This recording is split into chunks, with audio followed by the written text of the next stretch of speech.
శ్రీ శివాయ గురవే నమః.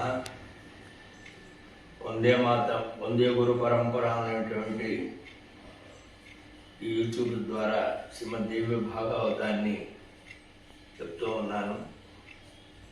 నేను ఒక విషయం ముందు శ్రోతలకు చెప్దాం అనుకుని మర్చిపోయాను.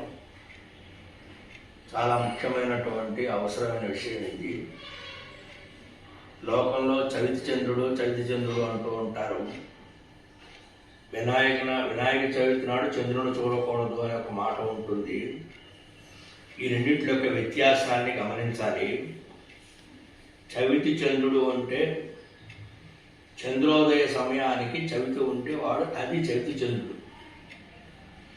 వినాయక చవితి అనేటువంటిది మధ్యాహ్నం వరకు చవితి వ్యాపించి ఉంటే అది వినాయక చవితి. ఉదాహరణకి ఇవాళ మధ్యాహ్నం 2 గంటలకు చవితి వచ్చింది, రేపు మధ్యాహ్నం 3 గంటల దాకా చవితి ఉంది. అంటే ఇవాళ మధ్యాహ్నానికి చవితి లేదు, అపరాహ్నానికి వచ్చింది, రేపు అపరాహ్నం వరకు. అందువల్ల వినాయక చవితి రేపు.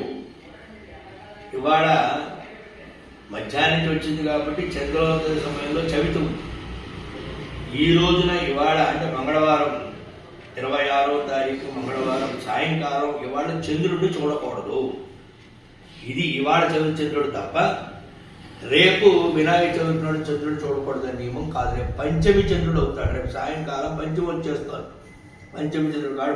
50 మంది శ్రోతలు విషయాన్ని గమనించి ఇవాళ చంద్రదర్శనం చేసుకోకుండా రేపు చంద్రదర్శనం అయినా కూడా ఏమీ ఇబ్బందులు ఉండవు. ఈ విషయం గమనించగలరని నేను మీకు తెలియపరుస్తున్నాను. శ్రీ మహాగణాధిపతి నమః. తత్సత్.